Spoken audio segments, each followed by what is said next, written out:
Lo que verás hoy es la versión definitiva de la parte 1 y 2 del iceberg de la política colombiana, añadiendo nuevos casos y teorías que no querrás perderte. En este recorrido queremos ser claros nuevamente.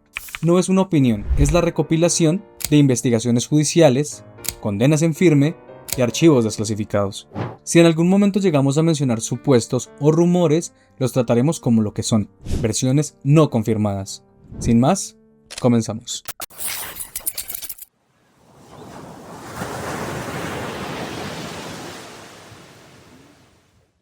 La historia comenzó con un robo entre mayo y junio del 2023. Una maleta con una alta suma de dinero desapareció de la casa de Laura Sarabia, una de las personas de mayor confianza del presidente Gustavo Petro. En la búsqueda de la plata, su ex niñera, Marel Bismesa, fue sometida a un polígrafo y sus llamadas fueron interceptadas ilegalmente. La pelea estalló cuando Armando Benedetti, en ese momento embajador de Colombia en Venezuela y mano derecha del presidente, se sintió traicionado por Sarabia. En una serie de audios que se filtraron a la prensa, Benedetti, furioso, amenazó con revelar secretos de la campaña presidencial. Se habla de supuestos 15.000 millones de pesos que habrían entrado de forma no clara a la campaña de Petro del 2022.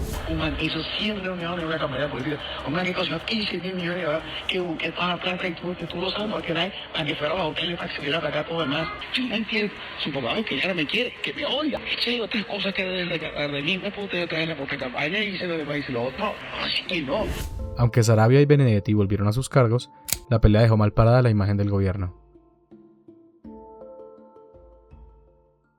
El gobierno del presidente Gustavo Petro enfrentó una conspiración para desestabilizarlo, liderada por su propio exministro Álvaro Leiva, un complot que involucra a políticos de Colombia y a congresistas republicanos en Estados Unidos, que buscaban beneficios económicos y nombramientos en el gobierno. La conspiración se basó en la difusión de audios que revelaban los planes de Leiva para orquestar un golpe de Estado y su supuesta colaboración con grupos criminales como el Clan del Golfo. El objetivo era crear un gran acuerdo nacional que en realidad buscaba desestabilizar al país. Eso no puede suceder sino con un gran acuerdo nacional en donde tiene que estar los del Clan del Golfo. Pero lo más importante es que aquí han venido los del Clan del Golfo. Todavía muy jodida. El complot no tuvo éxito en tumbar a Petro. En septiembre del 2025, la Procuraduría ratificó su destitución e inhabilidad por 10 años debido al escándalo de los pasaportes. Aunque la Fiscalía aún investiga los audios de la conspiración, Leiva asegura que fueron grabados en una conversación íntima y que los fragmentos revelados están editados caprichosamente para hacerlos parecer un golpista. En 2020, el mundo se detuvo por la COVID-19, pero mientras el personal médico luchaba en primera línea, la emergencia nacional abría la puerta a una nueva y más cínica pandemia, la corrupción. Al amparo de contratación directa, la Contraloría y Procuraduría identificaron de inmediato sobrecostos escandalosos en kits de alimentos y bioseguridad. En total son 5.198 contratos bajo la lupa de la Procuraduría por presuntas prácticas corruptas en el manejo de recursos públicos para asistir a la población más vulnerable en la cuarentena. Según las pesquisas de las autoridades, son 4 gobernaciones y 3 alcaldías vinculadas. El dinero destinado a salvar vidas terminó enriqueciendo empresas sin ninguna experiencia, incluso organizaciones de eventos contratadas para entregar los propios mercados. En 2022, Colombia descubrió la red de corrupción conocida como Las Marionetas, liderada por el entonces senador Mario Castaño. Desde el Congreso manipulaba las licitaciones para que sus empresas de bolsillo ganaran los proyectos. Aparte de sobornos, extorsionaba a la gente que buscaba trabajo, pidiéndoles dinero por un puesto público y comerciando con la desesperación de ellos. Los recursos destinados a la paz, el desarrollo rural y la mitigación de desastres en 10 departamentos se convirtieron en un botín personal. Esta organización habría permeado algunas entidades como el Ministerio del Deporte, la Unidad Nacional de Gestión de Riesgo, el Departamento Administrativo para la Prosperidad Social, el ICBF y el SENA. Hasta el momento, la Fiscalía ha revisado más de 114 contratos, cuyo valor asciende a los 112.000 millones de pesos y ha dejado la captura de por lo menos 30 personas. El ex senador Castaño aceptó los cargos y fue condenado a 15 años de prisión, una sentencia que no alcanzó a cumplir, porque en noviembre del 2023 murió de un infarto fulminante en su celda en la cárcel La Picota, pero su red de corrupción sigue siendo investigada. Decidimos incorporar 3 casos en un solo lugar del iceberg, debido a que se originaron en la década de los 90. Empecemos con Dragacol. Fue un proyecto gigantesco con el fin de recuperar tierras en el río Magdalena. El Estado pagó más de 6.700 millones de pesos por mover miles de toneladas de tierra. El problema es que una parte de ese trabajo simplemente nunca se hizo. El dueño de la contratista Dragacol y el exministro responsable terminaron debiendo 13.000 millones de pesos a la nación, dejando el río igual y el dinero en el bolsillo de unos pocos. Un sábado, por fuera de los horarios laborales del Ministerio de Transporte, Reginaldo Bray presentó la reclamación con la que Dragacol se ganó 18.000 millones de pesos en 1995. Foncolpuertos, por otro lado, se considera un robo de cientos de millones de pesos, destinados a las pensiones y las liquidaciones de miles de trabajadores portuarios en Buenaventura. Una red de abogados y funcionarios operaron como una empresa virtual para reliquidar pensiones falsas y quedarse con el dinero, haciendo que familias enteras se quedaran en la calle y viendo cómo el dinero de su vida laboral desaparecía. La Fiscalía General de la Nación dictó resolución de acusación contra 5 personas, 3 de ellas de Buenaventura, quienes tendrán que responder por el delito de peculado, y se profirió orden de captura en su contra. Por último, el caso de Chambacú, un terreno en el corazón de Cartagena que una red de funcionarios corruptos se las arreglaron para robar. Lo privatizaron ilegalmente, lo vendieron a precios irrisorios, embolsándose hasta 26.000 millones en el proceso, dejando 35 familias desalojadas para que los funcionarios se hicieran ricos. Hoy el Contralor General se fijó un plazo de 2 meses para establecer si el ministro de Desarrollo Fernando Araujo y el actual embajador en Washington Luis Alberto Moreno incurrieron en conductas por fuera de la ley cuando compraron un proyecto urbanístico en Chambacú, Cartagena, después de haber intervenido en la venta del mismo como funcionarios públicos, tal como lo denunció el periódico El Espectador.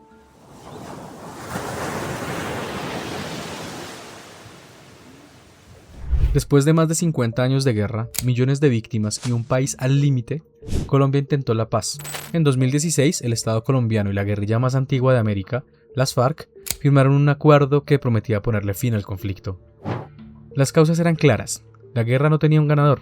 La guerrilla estaba debilitada militarmente y la sociedad colombiana, cansada de la violencia, exigía un cambio. El acuerdo firmado en La Habana se centró en temas clave como la reforma agraria, la reparación a las víctimas y la participación política de los guerrilleros. Pero el acuerdo de paz no fue bien recibido por todos. En un plebiscito, la gente decidió votar por el no. La polarización política se hizo más grande que nunca y el acuerdo tuvo que ser renegociado. El 2 de octubre de 2016, los colombianos le dijeron no en las urnas al acuerdo de paz que el gobierno del presidente Juan Manuel Santos firmó con la guerrilla de las FARC. El triunfo de quienes se opusieron a lo pactado en La Habana, en una campaña previa liderada por el uribismo y cuyo objetivo fue hacer que la gente saliera a votar berraca, fue por un estrecho margen, 50,21% contra un 49,78% que dijeron sí. Aunque el acuerdo fue implementado, sus consecuencias han sido mixtas. Por un lado, se logró la desmovilización de miles de combatientes y la entrega de sus armas, lo que trajo una reducción histórica de la violencia en muchas regiones. Sin embargo, la implementación ha sido parcial, lo que ha generado el resurgimiento de grupos criminales y la persistencia del conflicto en algunas zonas. Aún hoy, el país enfrenta un gran desafío: la muerte de excombatientes y líderes sociales. El acuerdo de paz que prometía una nueva era se convirtió en una historia compleja, con logros y tragedias que nos recuerdan que, en Colombia, la paz es un camino lleno de obstáculos y de incertidumbre. En 2004, el gobierno buscó aprobar una reforma constitucional crucial, la que permitiría la reelección presidencial del entonces presidente de la República, Álvaro Uribe Vélez. La votación era muy apretada, y para que la ley pasara, el gobierno necesitaba los votos de 2 congresistas que se habían negado a votar a favor, pero de repente cambiaron de opinión. 4 años después, en 2008, la verdad salió a la luz. Una de las congresistas, Yidis Medina, rompió el silencio. En una confesión que sacudió al país, reveló que a ella y a su compañero les habían ofrecido puestos y favores políticos a cambio de su voto. Uribe me decía que hay que salvar la patria, vote la reelección, por favor, vamos a salvar la patria. La revelación desató una tormenta política y judicial. Varios exministros y altos funcionarios del gobierno de la época fueron investigados, condenados y enviados a prisión. La Corte Suprema sentenció a los responsables por el delito de cohecho, es decir, por comprar la voluntad de los congresistas. En 2009 se reveló que un programa creado para subsidiar a pequeños y medianos agricultores terminó beneficiando a la élite del país. Un sistema de distribución que, con la complicidad de funcionarios, desvió los recursos a grandes terratenientes adinerados y personajes con conexiones políticas.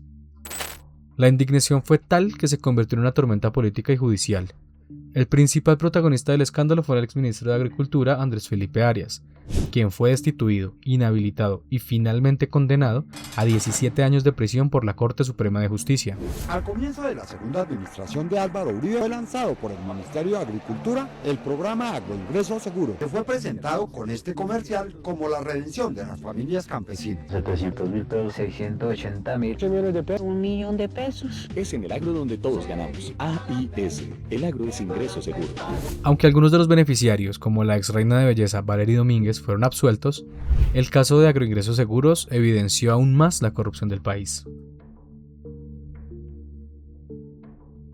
En 2021 se destapó el escándalo de Centros Poblados, un contrato por más de 1 billón de pesos para llevar internet a 7.000 escuelas rurales estaba plagado de irregularidades. Para asegurarse el contrato, el consorcio presentó garantías bancarias falsas. El fraude fue perfecto. Los corruptos se embolsaron un anticipo de 70.000 millones de pesos y los niños se quedaron sin internet. Ministra, esto queda grabado. Completamente. Es decir, si de aquí al 30 de abril no se cumple con esta meta, usted sabe que... Me gusta. Y aquí vengo y pongo la cara, pero le voy a decir algo. Estamos detrás de los operadores, detrás de los contratistas, porque aquí hoy nuestros niños, nuestros jóvenes, nuestras familias colombianas son lo más importante. Las consecuencias fueron visibilizadas por los medios de comunicación y las redes sociales. La ministra de las TIC, Karen Abudinem, se vio obligada a renunciar y el país se sumió en una crisis política que ya tenía una crisis social en auge. A nivel judicial, el caso resultó en la condena de varios implicados y en una larga batalla legal para recuperar el dinero, sin éxito. Odebrecht quería construir obras en Colombia y, para asegurarse de ganar, pagó sobornos millonarios a funcionarios de alto nivel. El proyecto estrella era la Ruta del Sol 2, una obra de infraestructura vital para el país, pero el camino para obtener el contrato estaba pavimentado con dinero ilegal. El escándalo fue una bomba. Reveló cómo la corrupción se había infiltrado en la cúpula del poder. Se destapó un sofisticado sistema de pagos ilegales que involucró intermediarios, políticos y empresarios. El caso Odebrecht salpicó a varios exponiendo una debilidad institucional aterradora. En el país se ha empleado equivocadamente la palabra Odebrecht para hablar del escándalo de corrupción más grande de Latinoamérica. Es aquí donde comienza esta historia y donde Odebrecht termina siendo un tema muy relevante. En Brasil, el caso Odebrecht hace parte de otro gran escándalo de corrupción al que han sido vinculados los últimos 3 expresidentes del Brasil. Luis Ignacio Lula da Silva, condenado a 10 años en abril de 2018 por haber recibido a modo de soborno un apartamento. Dilma Rousseff, quien fue forzada a renunciar a su cargo luego de un juicio político, y Michel Temer, preso por corrupción. Políticos como el ex senador Otto Bula y el ex viceministro de Transporte Gabriel García Morales fueron condenados.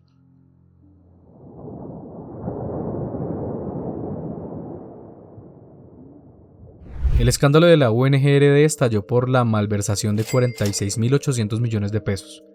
El dinero destinado a llevar agua en La Guajira fue desviado por una red de corrupción que incluía a funcionarios de la entidad, a congresistas y a un contratista. Para justificar el robo, inflaron los precios de los camiones cisterna y pagaron sobornos. La red de corrupción robó el dinero de los camiones y utilizó esos fondos para la financiación ilegal de campañas políticas. El caso que sacudió a la clase política del país ha dejado al descubierto las fallas sistémicas en los controles del Estado. La Fiscalía llegó a preacuerdos con el subdirector Snyder Pinilla y el exdirector Olmedo López, quienes aceptaron devolver parte del dinero robado a cambio de reducciones de pena. La Corte Suprema ha abierto investigaciones contra 7 senadores y 23 representantes a la Cámara, incluyendo los presidentes del Congreso. Un juez avaló el principio de oportunidad para Olmedo López, convirtiéndolo en testigo de cargo de la Fiscalía en los procesos contra más de 27 altos funcionarios, congresistas y ministros. Por su parte, el ex subdirector Snyder Pinilla fue condenado a 5 años y 8 meses de prisión, y también está siendo investigado por otros hechos de corrupción en la UNGRD. Adicionalmente, la Corte Suprema de Justicia ordenó la captura de los expresidentes del Senado y la Cámara, Iván Name y Andrés Calle, y ha compulsado copias a la Fiscalía para que se investigue la presunta implicación de varios exministros del gobierno. Iván Name y Andrés Calle ya están recluidos en la cárcel La Picota de Bogotá en el marco del escándalo de corrupción de la Unidad Nacional de Gestión del Riesgo. La Corte Suprema de Justicia lo señaló como una amenaza para la sociedad. En 2017 estalló un caso que sacudió el Poder Judicial en Colombia. Se reveló como una red de corrupción en la Corte Suprema de Justicia, donde magistrados que deberían impartir justicia hacían lo contrario. El plan era simple: magistrados y abogados corruptos se alineaban para cobrar millonarios sobornos a congresistas y políticos. El objetivo era desviar o archivar las investigaciones que tenían en su contra. De esta forma, Los políticos evadían la justicia y seguían en el poder. La génesis del caso del Cartel de la Toga se remonta al 12 de mayo de 2017. Ese día, a través de varios audios de WhatsApp monitoreados por la DEA, el exgobernador de Córdoba, Alejandro León, se contactó con el abogado Leonardo Pinilla, más conocido como Porcino. Su objetivo, que Pinilla y el fiscal anticorrupción Luis Gustavo Moreno viajaran a Miami para cuadrar cómo engavetar los procesos de corrupción en contra de León. El escándalo, que fue revelado gracias a las confesiones de algunos de los implicados, desató una crisis judicial nunca antes vista. El escándalo, conocido como Ñeñe Política, estalló a partir de una serie de interceptaciones telefónicas a José Guillermo Ñeñe Hernández, un ganadero vinculado con el crimen organizado. Los audios revelaron conversaciones en las que se hablaba de la presunta inyección de dinero ilegal a la campaña presidencial de Iván Duque en 2018. 2.000 audios de conversaciones de José Guillermo Hernández Aponte, conocido como el Ñeñe, movieron los cimientos del uribismo y llevaron incluso a que el presidente Iván Duque, el expresidente Álvaro Uribe y hasta un general en retiro tuvieran que salir a dar explicaciones de su supuesta relación con el hombre investigado por vínculos con el narcotráfico. El caso generó una profunda crisis de legitimidad para el gobierno y para el partido de Duque, el Centro Democrático. Aunque las investigaciones judiciales fueron archivadas y la Corte Suprema desestimó algunos cargos contra el expresidente Álvaro Uribe, el escándalo dejó una intriga que aún no ha sido revelada. Nicolás Petro Burgos, hijo del presidente Gustavo Petro, ha causado un terremoto político que vino de una fuente inesperada, su exesposa, Daisuri Vázquez. Ella denunció que Nicolás había recibido grandes sumas de dinero de ex narcotraficantes y empresarios polémicos, y una parte de él, supuestamente, ingresó de manera ilegal a la campaña presidencial de su padre en 2022.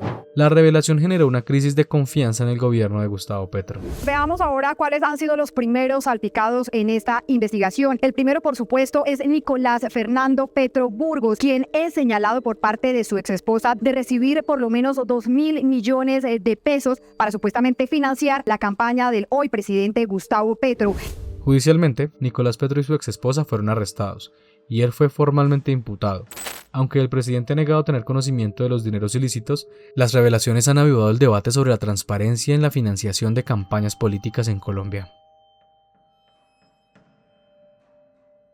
El 15 de mayo del 2012, una bomba estalló al paso del vehículo blindado del exministro Fernando Londoño. El ataque fue un golpe brutal.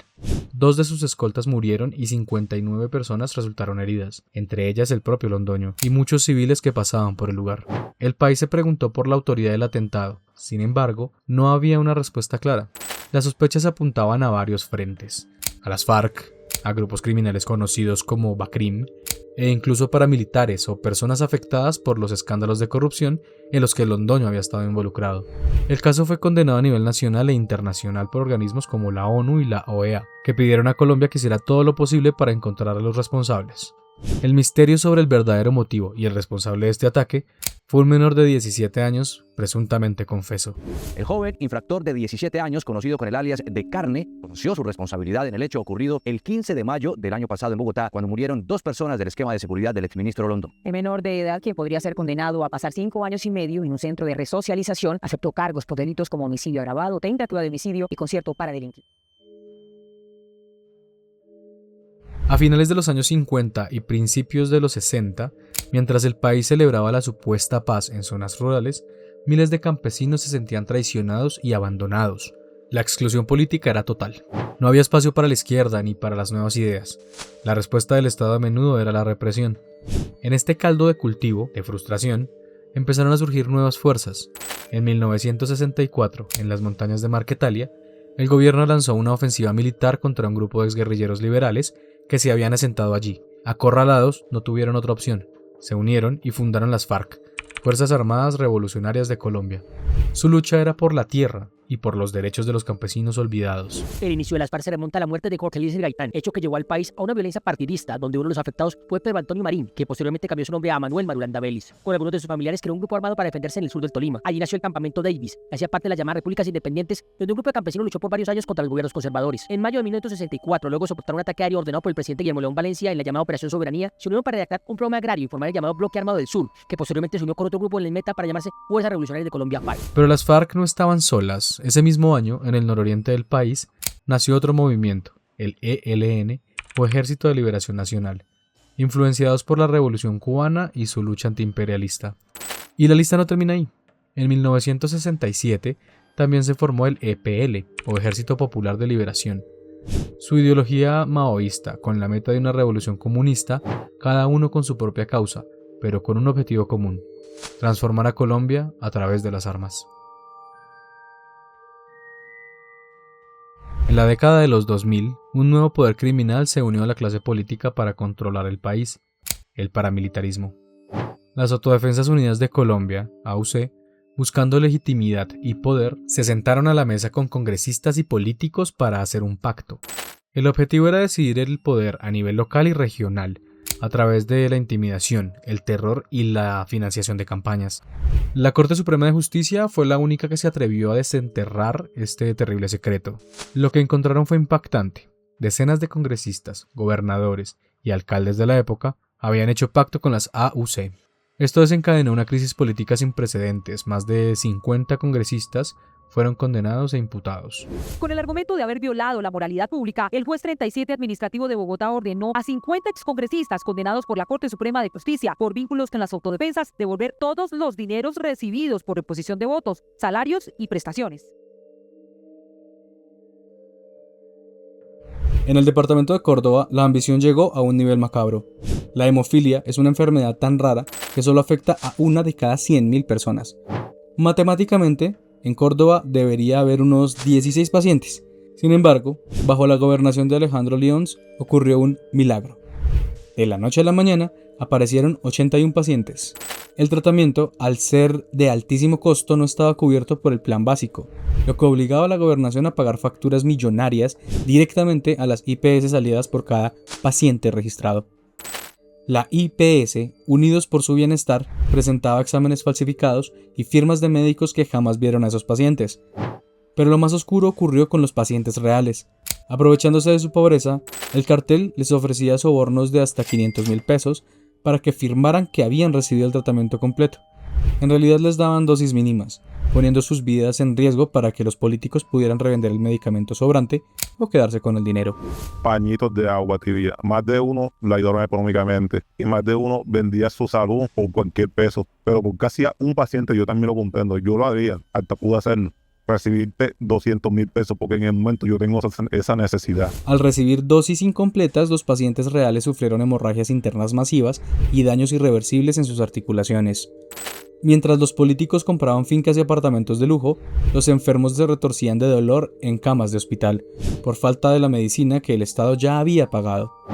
En total desaparecieron más de 50.000 millones de pesos, provocando el colapso del sistema de salud en la región y obligando a los pacientes que no estaban involucrados a viajar hasta 6 horas para recibir tratamiento en otras ciudades. Casi todos los días viajando, tú llegas a alguna terminal y si no te llevan a la terminal, nosotros te contestamos tarde, tú tienes que esperarte 4 o 3 horas en una terminal que te vayan a buscar. Y bueno, ¿dónde te vas a ubicar? No, ubícate ahí. Y yo, bueno, en una cama por lo menos, pero están mal. Ni para una que se te dan en el camino.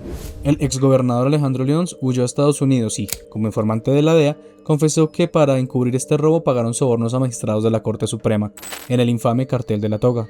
Sin embargo, en julio del 2025, Lyons fue deportado a Colombia y trasladado a la cárcel La Picota para cumplir su condena de más de 5 años. Aunque hoy existen exmagistrados tras las rejas y se han recuperado bienes para reparar el daño, la sensación de injusticia persiste. Casos como este son parte de un sistema que a veces parece diseñado para infundir miedo.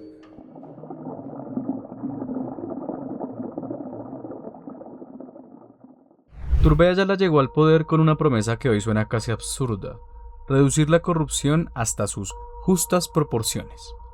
Pero en su primera gran acción no fue combatir la corrupción, sino la disidencia. En septiembre de 1978 implementó el Estatuto de Seguridad, un decreto que le dio al ejército poderes casi ilimitados. Con este estatuto los militares podrían juzgar a civiles en un consejo de guerra. De un día para otro, los derechos humanos se volvieron un lujo. Allanamientos sin orden judicial, detenciones arbitrarias, torturas y desapariciones forzadas. El país se tiñó de una oscuridad que recordaba las peores dictaduras del continente. En la primera década de los 2000, el Departamento Administrativo de Seguridad, DAS, la Agencia de Inteligencia Colombiana, se convirtió en una herramienta usada a conveniencia por la corrupción interna del país con las denominadas chuzadas. El DAS usó sus capacidades técnicas para interceptar ilegalmente las comunicaciones de magistrados, periodistas, políticos opositores y defensores de derechos humanos.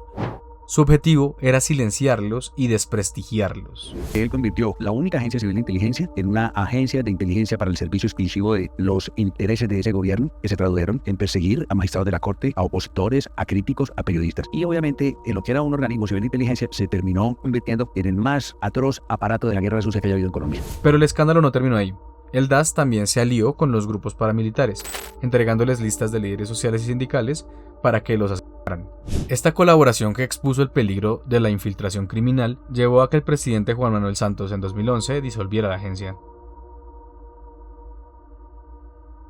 El caso que llevó a juicio a Álvaro Uribe Vélez por presunto fraude procesal y manipulación de testigos tiene sus raíces en la década del 2010.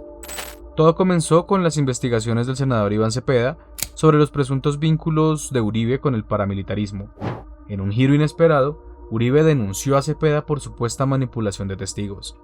Pero la Corte Suprema de Justicia desestimó las acusaciones de Uribe y encontró indicios de que Uribe y sus abogados habrían intentado manipular a exparamilitares para que se retractaran de su testimonio. Este hallazgo dio un giro al proceso, convirtiendo a Uribe de denunciante a investigado. El proceso llevó a la privación de la libertad de Uribe, algo sin precedentes para un expresidente en el país. Políticamente, el caso ha polarizado aún más a la sociedad colombiana, dividiendo a la opinión pública entre quienes defienden a Uribe y quienes respaldan la labor de la Corte Suprema de Justicia. El presidente Álvaro Uribe Vélez, quien gobernó Colombia de los años 2002 a 2010, ya fue sentenciado esta tarde a 12 años de prisión domiciliaria. Pero una tutela del día 19 de agosto revocó el arresto. La defensa del expresidente apeló el fallo en segunda instancia, dando como resultado la absolución de Uribe en este caso el pasado 21 de octubre. El caso aún no cierra, pues aún existe un recurso de casación que podría cambiar las cosas. En noticia de última hora, un tribunal revoca la condena contra el expresidente de Colombia, Álvaro Uribe, quien, como saben, enfrentaba cargos por soborno y fraude procesal. Corría el año de 1970. En las elecciones presidenciales, los colombianos estaban divididos entre el candidato del Frente Nacional, Misael Pastrana Borrero, y el carismático y popular exdictador Gustavo Rojas Pinilla. Los primeros resultados eran claros: Rojas iba a la cabeza, el país entero lo celebraba. Pero a medida que avanzaba la noche, algo extraño ocurrió. El conteo de votos se detuvo y la televisión se fue a negros. Cuando las transmisiones volvieron a la mañana siguiente, el resultado había cambiado por completo. La balanza se había inclinado a favor de Pastrana, quien fue declarado nuevo presidente. La hija del general, María Eugenia, comienza a ser llamada la capitana del pueblo. El conteo de los votos arma el lío. Las huestes del general y de la capitana dan por seguro el triunfo. Los ánimos se exaltan a los gritos de fraude. El rojaspinillismo amenaza con marchar sobre Bogotá. La indignación fue total. Para millones de personas aquello no fue una elección, fue un fraude electoral. La rabia y la desconfianza en un sistema que parecía incapaz de garantizar un proceso justo se apoderaron del país, y de esa decepción nació un movimiento, el M-19. En 1995, el recién elegido presidente Ernesto Samper Pizano prometía un nuevo rumbo para la nación, pero entonces estalló la bomba. Una serie de grabaciones, los tristemente célebres narcocassettes, salieron a la luz. En ellas, los líderes del cartel de Cali hablan sin tapujos de haber aportado millones de dólares a la campaña presidencial de Samper. La realidad es que necesitan 5.000 millones, de los cuales tienen conseguido 2. Necesitan 3. Eso los hay. Sí, eso está definido. La noticia fue un terremoto. Colombia se vio sumida en una profunda crisis institucional. La reacción internacional nos hizo esperar. Estados Unidos le retiró la visa al presidente Samper y desertificó al país, calificando a Colombia como una narcodemocracia. La imagen de la nación, que ya estaba herida, quedó completamente destrozada. Lo que vino después fue un proceso judicial y político tan controvertido como el escándalo mismo. Aunque la Cámara de Representantes, encargada de investigarlo, absolvió al presidente por falta de pruebas, su reputación nunca se recuperó. Sin embargo, su director de campaña, Fernando Botero Sea, y el tesorero Santiago Medina fueron condenados. En 2021, un país entero en la calle, harto de la desigualdad, de la corrupción y del miedo, explotó. La chispa que encendió la mecha fue una reforma tributaria del gobierno de Iván Duque. Una propuesta que buscaba aumentar los impuestos en un país que, ya de por sí, estaba asfixiado por la pandemia. Pero la verdadera causa era un descontento histórico, una olla a presión que llevaba años gestándose. El gobierno se vio obligado a retirar la reforma, pero la respuesta del Estado fue, para muchos, desproporcionada. La represión judicial se extendió por todo el país, y el saldo fue trágico. Un alto número de heridos y detenidos, nombres como Dylan Cruz y Lucas Villa, se convirtieron en símbolos de la violencia estatal y mártires de un movimiento que exigía un cambio.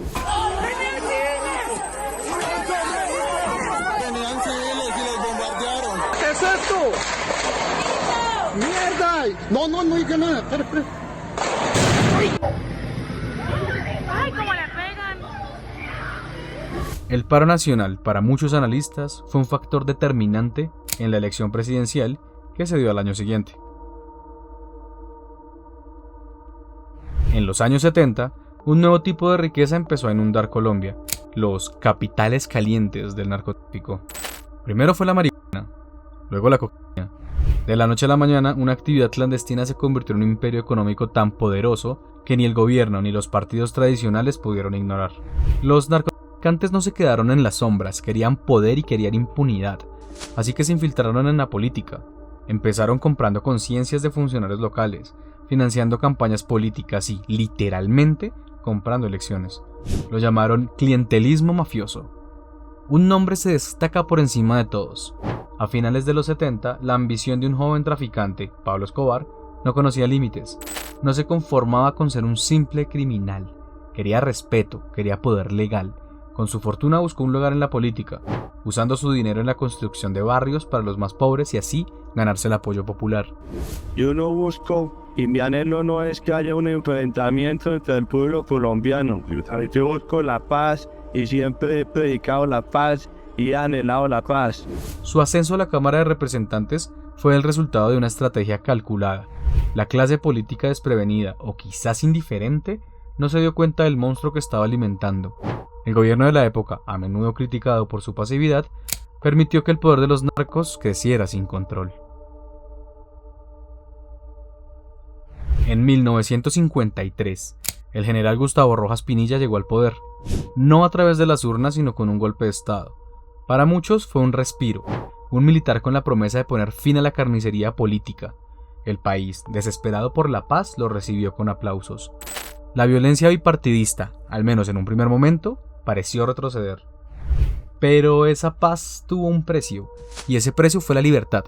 Con el tiempo, el gobierno de Rojas Pinilla mostró su verdadera cara.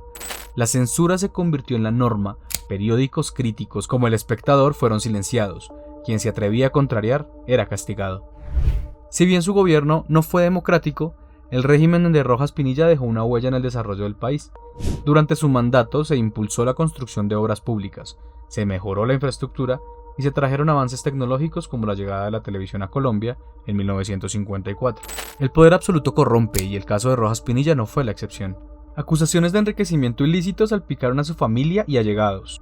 La dictadura que prometió paz pronto se convirtió en un gobierno de abuso. La euforia inicial se transformó en un descontento generalizado. Estas son las imágenes y testimonios de esa jornada en la avenida Jiménez de Bogotá. El mismo pueblo que lo recibió como un salvador se unió para sacarlo del poder. El descontento creciente de la sociedad y de los mismos partidos tradicionales, liberales y conservadores, se unieron en un pacto para derrocarlo y así dar paso a un nuevo modelo de gobierno, el Frente Nacional.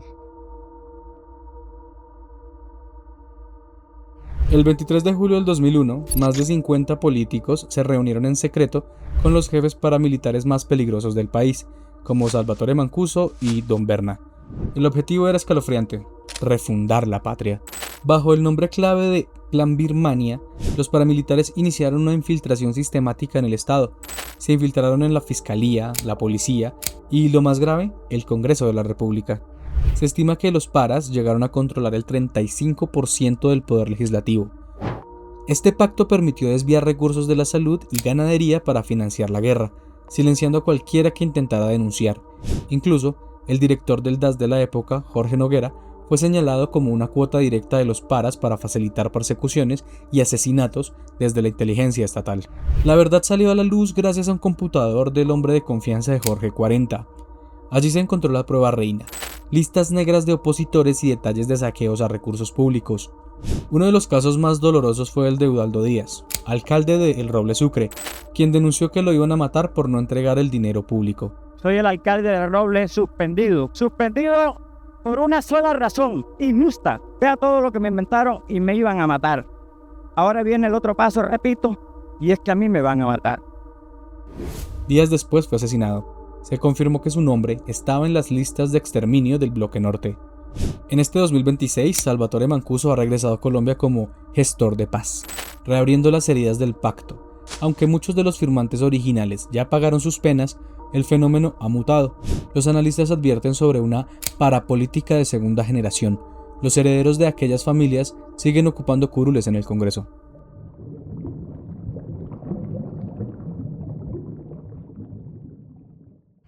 Hidroituango, una represa gigantesca que prometía progreso y energía para el país, ocultaba oscuros secretos bajo sus fauces.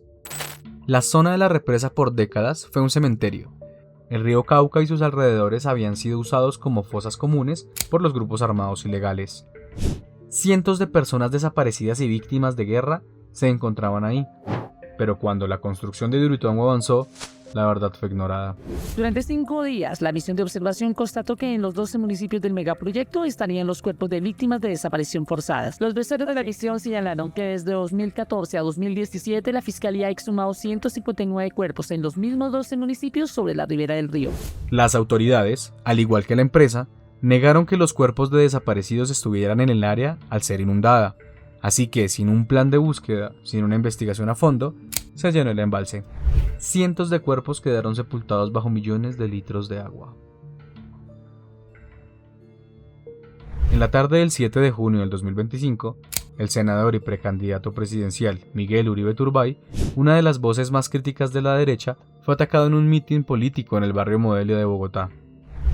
Un menor de edad de tan solo 15 años se acercó y le disparó varias veces.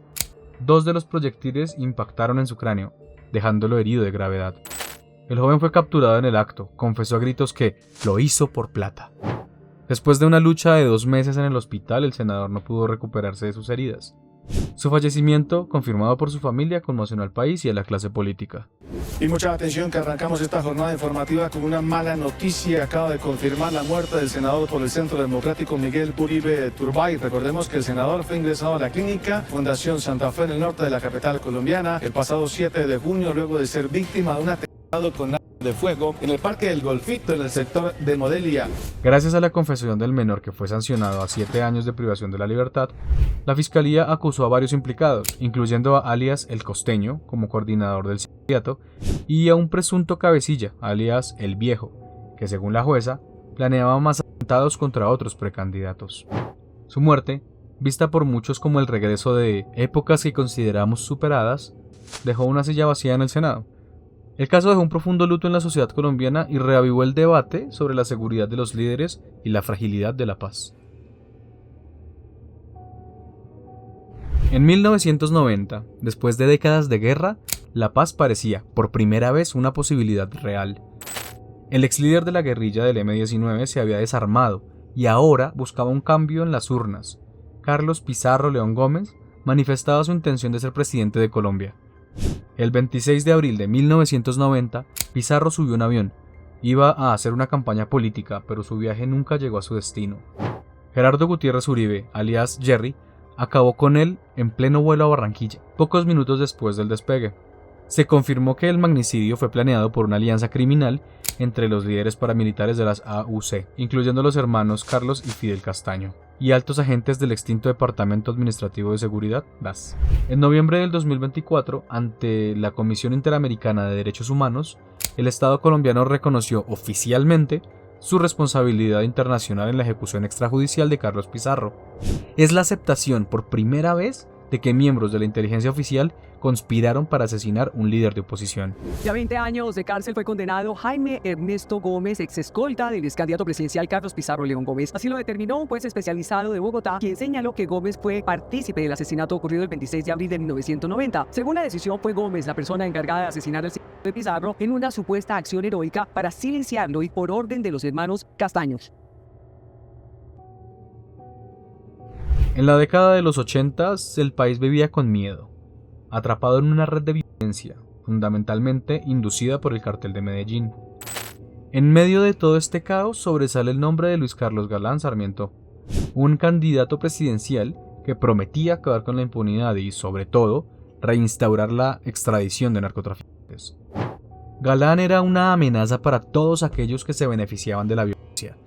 Su postura firme contra el narcotráfico lo convirtió en el enemigo público número 1 de los carteles. La noche del 18 de agosto de 1989, mientras Galán daba un discurso en Soacha, fue asesinado. 3 impactos acabaron con su vida. El crimen fue un golpe devastador para la democracia.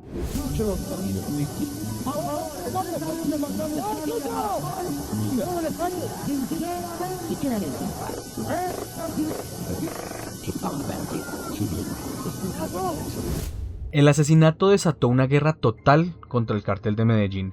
El gobierno prometió vengar la muerte de Galán y la persecución se intensificó.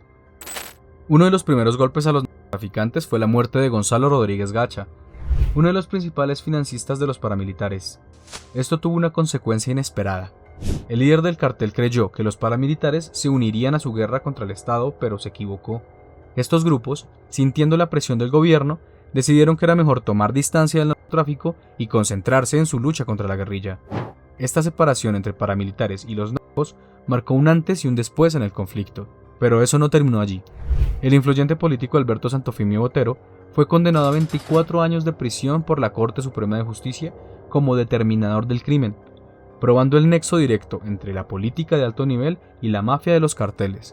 Aunque Santofimio se encuentra en libertad condicional desde el 2020, el fallo que intentó sin éxito tumbar en 2023 sigue vigente. En octubre de 2007, un juez especializado acató la tesis de la Fiscalía que el político tolimense, en su afán por convertirse en candidato del Partido Liberal a la presidencia, convenció a Escobar de eliminar a Galán, o si no, este llegaba a la presidencia y lo extraditaba. El 6 de noviembre de 1985, el grupo guerrillero M-19 se tomó el Palacio de Justicia en el corazón de Bogotá. 35 guerrilleros tomaron a casi 300 rehenes, entre ellos los magistrados de la Corte Suprema. Su objetivo era romper el silencio, exigir justicia y dar a conocer sus reclamos de forma agreste. El M-19, que sentía que el acuerdo de paz firmado en el 84 había sido traicionado por el gobierno, buscaba realizar un juicio político al presidente de la época, Belisario Betancur, en el estrado de la justicia. Pero la respuesta del Estado no fue un rescate, fue una guerra. El ejército con tanques y helicópteros asaltó el edificio. No importaron las súplicas de los rehenes pidiendo un cese al fuego. La prioridad era retomar el control. La batalla duró 28 horas. El resultado fue una tragedia. El palacio se convirtió en cenizas. Más de 100 personas murieron, entre ellos magistrados, rehenes, guerrilleros y miembros de las fuerzas de seguridad. 11 personas, en su mayoría empleados de la cafetería y visitantes, fueron vistas con vida saliendo del palacio, pero desaparecieron sin dejar rastro. Sus familiares aún los buscan y el misterio sobre su paradero sigue vigente. De hoy, Antonio Nariño. Este video, que las autoridades colombianas conocen por primera vez, fue grabado por periodistas extranjeros. El camarógrafo español no se detuvo. Registró los primeros disparos de los guerrilleros del M-19. Frente al lente pasaron hombres del F2 de la policía, cogiendo fuerte de las camisas y las chaquetas a los liberados como si los hubieran capturado. Hombres del F2 llevaron a un hombre en supuesta situación de detenido. Serviaseo. ¿Serviaseo? Ahí dice serviaseo. En otra multitud, apenas reconocible por el ritmo de los pasos de sus escoltas, apareció esta mujer. Luz Mari Portela, esta persona. Sin dudarlo, René Guarín afirmó sobre las imágenes que se trataba de Luz Mari Portela, la compañera de su hermana Cristina, que trabajó como cajera en la cafetería del palacio. Luz Mari Portela y Cristina, la hermana de René Guarín, fueron declaradas como desaparecidas hasta el pasado 20 de octubre, cuando Medicina Legal confirmó la identidad de sus restos. Investigaciones y testimonios clave, como los del ex jefe de sicarios de Pablo Escobar, alias Popeye, sugieren fuertemente que el cartel de Medellín financió la toma. Supuestamente el objetivo era destruir los miles de expedientes judiciales que contenían las pruebas para su extradición a Estados Unidos, un objetivo que, de hecho, se cumplió con el incendio del palacio. El M-19 niega rotundamente esta alianza. Argumentan que el propósito real era el mencionado juicio político del presidente Belisario por incumplir el acuerdo de paz. Este caso ya lo tocamos a detalle en un video anterior. En la parte superior te dejamos el enlace para que lo mires. Era el 9 de abril de 1948. Colombia estaba desgarrada por la desigualdad y la represión bipartidista, y vio en el líder liberal Jorge Eliezer Gaitán su única esperanza, Su popularidad era tal que se decía que ya era presidente, solo faltaba contar los votos. Poco después de la 1 de la tarde, Gaitán salía de su oficina en el centro de Bogotá. Se dirigía a almorzar con sus amigos, pero nunca llegó. Justo en la calle, la historia de Colombia se partió en dos. Un hombre, Juan Roa Sierra, accionó 3 veces a quemarropa. Gaitán cayó al suelo asesinado. La noticia corrió como un incendio forestal. La ciudad, que había visto en él a su salvador, se sumió en un frenesí de rabia. El pueblo no esperó justicia y, en un acto de furia primitiva, la multitud linchó a Roa Sierra en la misma calle, hasta dejarlo irreconocible. Este linchamiento brutal e inmediato fue crucial. Juan Roa Sierra nunca pudo hablar. El asesinato de Gaitán pulverizó la última oportunidad de paz y desató el infierno, lo que se conoció como el Bogotazo. Fue el estallido de la ira popular acumulada por años de desigualdad. Bogotá se convirtió en un campo de batalla, edificios ardiendo, saqueos, iglesias asaltadas y tranvías volcados. Las revueltas se extendieron a otras ciudades y pueblos, marcando un levantamiento nacional. El caos ocurrió mientras se celebraba en Bogotá la 9ª Conferencia Panamericana, donde se crearía la OEA, Organización de Estados Americanos. Entre los asistentes estaba un joven reportero cubano, quien fue testigo directo del levantamiento popular. Este joven era Fidel Castro. Él dice que este evento marcó profundamente su ideología política. Pero el mayor misterio del Bogotazo sigue siendo ¿quién estaba detrás de Juan Roa Sierra? La rápida muerte del asesino impidió conocer a los autores intelectuales.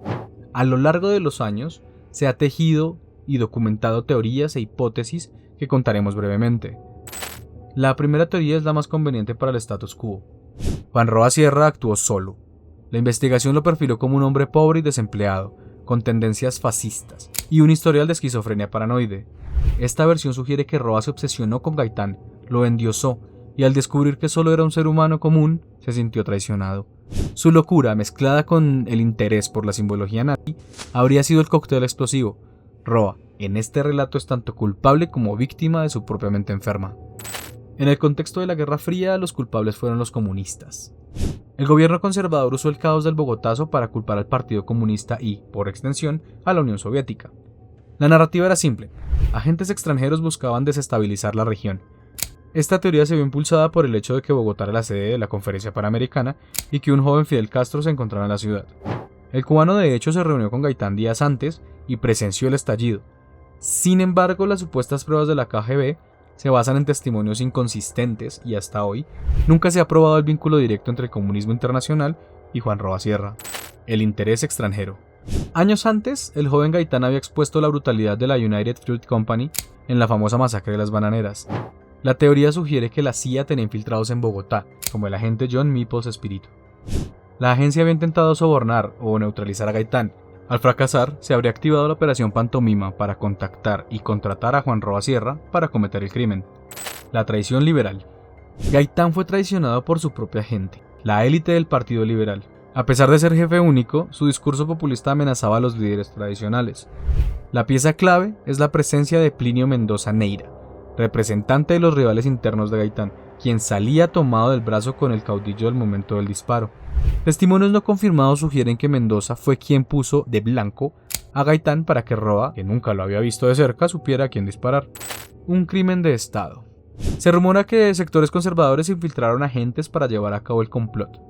Un testimonio póstumo sugiere que un agente llamado Pablo Emilio Potes habría confesado ser el verdadero traidor, mientras que Roa Sierra fue solo un chivo expiatorio que debía ser linchado de inmediato.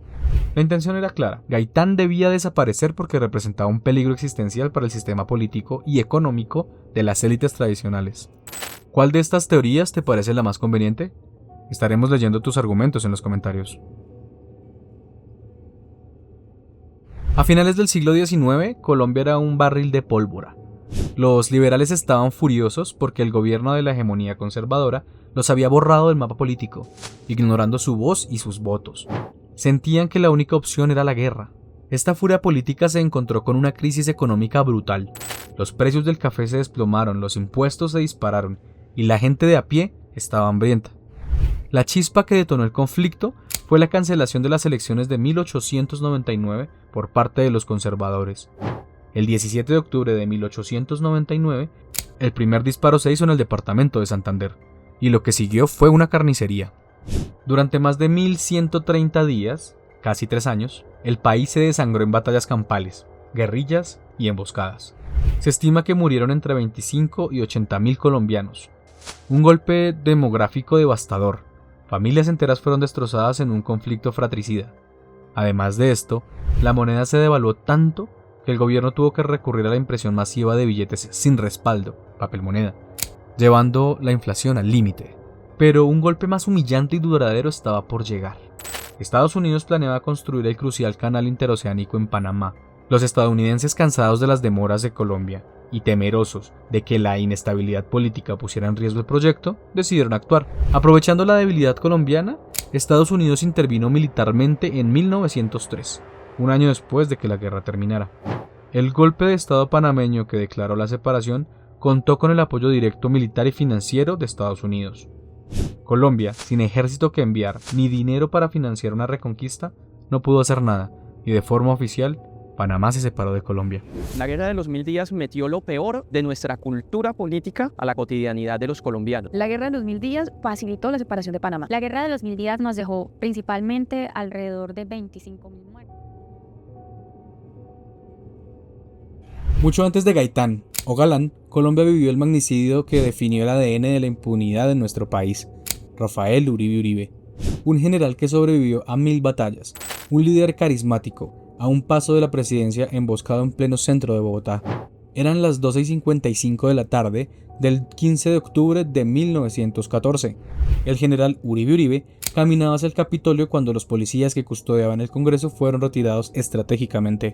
En las sombras, un hombre elegante, oculto bajo una ruana, identificado por testigos como un general de la policía, coordinaba el ataque. Pero llamaba la atención porque encima de esa vestimenta llevaba una burda ruana gris y después resultó ser nada menos que un general de la Policía Nacional. No solo les impartió órdenes en la escena del crimen a los asesinos, sino que controló absolutamente todos sus movimientos. Otro hombre saltó sobre el general y, con manoplas de metal, le propinó 2 golpes brutales en la cabeza.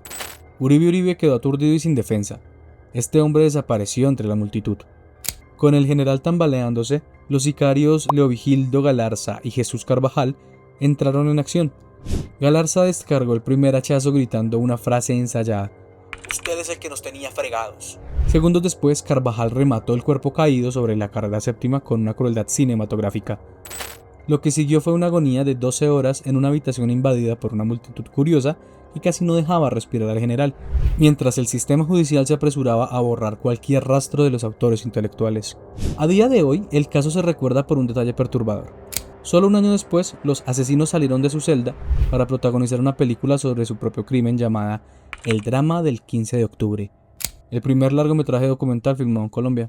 Los historiadores coinciden en que este fue el primer gran falso positivo judicial colombiano, ya que la historia oficial narra el hecho como un ataque de 2 borrachos resentidos. Se teoriza que los verdaderos culpables, aquellos que temían el progreso de Uribe Uribe, nunca fueron condenados.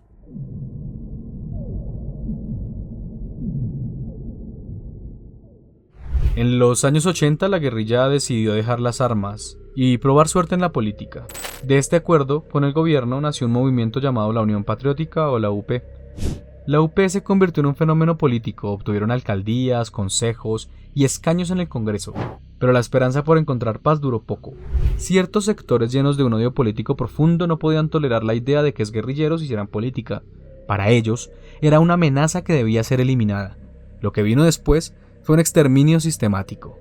En la década de 1980 y 1990, miles de militantes, líderes y simpatizantes de la UP fueron asesinados, desaparecidos o forzados al exilio.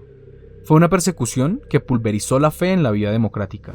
Mientras se desarrolló la Unión Patriótica, desde el Estado hubo una actitud por omisión y por acción en muchas ocasiones que determinó asesinatos masivos contra integrantes de la Unión Patriótica y determinó, por supuesto, la conformación de lo que hoy llamamos genocidio. En julio del 2022, la Corte Interamericana de Derechos Humanos condenó al Estado colombiano por el exterminio de la Unión Patriótica.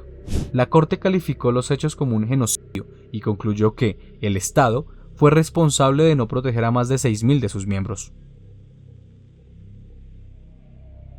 Este caso ya lo tocamos a detalle en un video anterior. En la parte superior te dejamos el enlace para que lo mires. En el norte de Colombia a finales de la década de 1920, el poder no lo tenía el gobierno, sino la United Fruit Company, un gigante estadounidense con un dominio feudal sobre el banano. Los trabajadores agotados y explotados se unieron en una huelga masiva y pacífica. Sus exigencias eran simples: salarios justos y no ser tratados como esclavos. Lo que siguió fue una huelga masiva y pacífica, que reunió a más de 25.000 personas. El gobierno de la época, aliado con la empresa, los tildó de cuadrilla de malhechores. El ejército fue enviado a la zona y la noche del 5 de diciembre de 1928, en la estación de Ciénaga, el silencio de la noche fue roto por el sonido de las balas. Primero les digo, les doy 5 minutos para que se retire, pero era mucha gente. Yo creo que la gente no pensaba que les iban a disparar. Sin previo aviso, las tropas dispararon contra la multitud de hombres, mujeres y niños desarmados. El número de víctimas es un misterio. Algunos mencionan 500, otros mencionan 1000. El gobierno confirmó solo 9 decesos, y los periódicos de la época lo minimizaron. Un joven representante liberal llamado Jorge Eliezer Gaitán tomó el caso. Desde el Congreso investigó, desenterró los hechos y expuso la brutalidad del gobierno y la corrupción de la empresa. El escándalo y la indignación popular desacreditaron al gobierno conservador, allanando el camino para que, 2 años después, el Partido Liberal regresara al poder. Esto ocurrió en Medellín en octubre del 2002. La Operación Orión fue la toma militar urbana más grande en la historia de Colombia, diseñada para limpiar la Comuna 13 de las guerrillas. Pero detrás del discurso oficial de seguridad se escondía un pacto oscuro que convirtió a un barrio entero en un campo de exterminio. A la medianoche del 16 de octubre, 3.000 efectivos rodearon la montaña, bajo el mando de los generales Mario Montoya y Leonardo Gallego. La Comuna 13 se volvió una ratonera. Mientras los helicópteros disparaban a todo lo que se moviera, los habitantes se refugiaban bajo sus camas. Pero lo más siniestro no eran los disparos, eran unos hombres de capucha negra que caminaban detrás de las tropas oficiales. Cuando se buscan fotos en las redes, la que más resalta es esta que están viendo en pantalla. En la fotografía se observa un hombre alto, vestido de camuflado, pero sin distintivos militares, señalando con su mano derecha hacia una de las casas. Este gesto delató indica que a plena luz del día, paramilitar al margen de la ley, le da indicaciones a los agentes gubernamentales que están a sus espaldas para que ellos capturen o liquiden a aquellos señalados. Eran paramilitares de Don Berna, cuya única función era señalar casas con el dedo. Si el encapuchado te señalaba, los militares te sacaban a la fuerza. Muchos de esos jóvenes nunca volvieron a ser vistos. ¿A dónde llevaron a los desaparecidos? La respuesta está bajo toneladas de cemento. La Escombrera, un botadero en la parte alta de la comuna, se convirtió en el cementerio urbano más grande del mundo. Según confesiones de paramilitares, allí cavaron más de 100 fosas comunes cubriendo los cuerpos con cal. Durante décadas el Estado negó su existencia, pero el dolor de las madres que buscaban a sus hijos con sus propias manos nunca se apagó. A día de hoy, gracias a la JEP y a forenses internacionales, se han recuperado los primeros cuerpos de la Escombrera, confirmando la evidencia física de la tortura. En 2024, la Corte Interamericana de Derechos Humanos condenó al Estado colombiano, sentenciando que Orión no fue una operación de seguridad, sino un crimen conjunto. Aunque los responsables políticos de la época sigan negándolo, los restos que emergen hoy son la prueba final que la impunidad nunca pudo enterrar. Una de las páginas más oscuras de nuestra historia es la de los falsos positivos. En la guerra contra la guerrilla, la presión por mostrar resultados era brutal. Los altos mandos exigían bajas y los militares, para lograr ascensos, condecoraciones y vacaciones, hicieron algo impensable: se convirtieron en asesinos de su propio pueblo. En zonas deprimidas, los militares, actuando en escuadrones, engañaban a jóvenes vulnerables con falsas promesas de trabajo bien pagado. Eran captados a menudo lejos de sus casas, los llevaban a lugares apartados, los asesinaban a sangre fría y luego manipulaban la escena del crimen.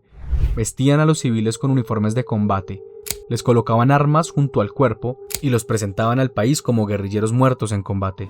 Villamil Rodríguez muestra una cicatriz que le quedó luego de que en 2007 unos soldados colombianos le dispararon a quemarropa. Entonces tenía 17 años, caminaba por una zona rural en el Tarra, región fronteriza con Venezuela, cuando se topó con las tropas que lo retuvieron por unas horas. Cuando caía la noche, 2 soldados descargaron una ráfaga de fusil y él cayó con 2 disparos en el brazo derecho. Yo sentí los tiros, pero yo no perdí conocimiento, no perdí nada. Escuchaba todo lo que ellos por el radio decían. Los oyó decir que habían tenido un enfrentamiento con el Frente 33 de la guerrilla FARC y que necesitaban un helicóptero para recoger el cuerpo. Rodríguez cuenta que contuvo la respiración para no delatarse. Me soltaron la esposa, la pita que me tenían amarrada, trajeron una pistola y me la tiraron ahí al lado, quita la cabeza. Rodríguez pudo aprovechar luego un descuido para deslizarse sobre el barro y escapar. Él es el único campesino que ha sobrevivido a la trama de falsos positivos de los militares en la región colombiana de Catatumbo. Por años, el Estado negó estos crímenes, pero la verdad se impuso por la lucha incansable de las víctimas. La Jurisdicción Especial para la Paz, JEP, ha documentado esta tragedia con cifras aterradoras. Al menos 6.402 víctimas fueron asesinadas de esta manera, aunque la cifra real podría ser mucho mayor. Recuerdo que al mayor Rodríguez incluso creo que estaba operando en el área de Barrancomina y tampoco había dado ningún resultado operacional. Le digo, es que en Barrancomina no hay guerrilla. Ahí usted lo que tiene es que colocar el batallón en línea, dispare, vaya y recoja. Esas eran las expresiones del comandante del ejército. La resistencia de las madres de Soacha, mujeres que lucharon incansablemente para limpiar el nombre de sus hijos desaparecidos y asesinados, se convirtió en un símbolo de la lucha de la justicia en Colombia. Su valentía fue crucial para que esta verdad saliera a la luz, revelando cómo la ambición por las cifras convirtió a miembros del ejército en asesinos de su propio pueblo.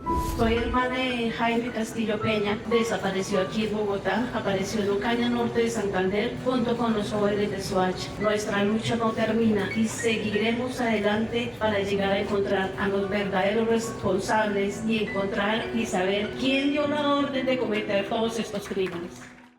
Llegamos al final, pero la historia sigue en comentarios. Comenta la política colombiana en una sola palabra. Estaremos leyendo todos tus comentarios y opiniones. No olvides suscribirte al canal, darle un like y seguirnos. Feliz noche.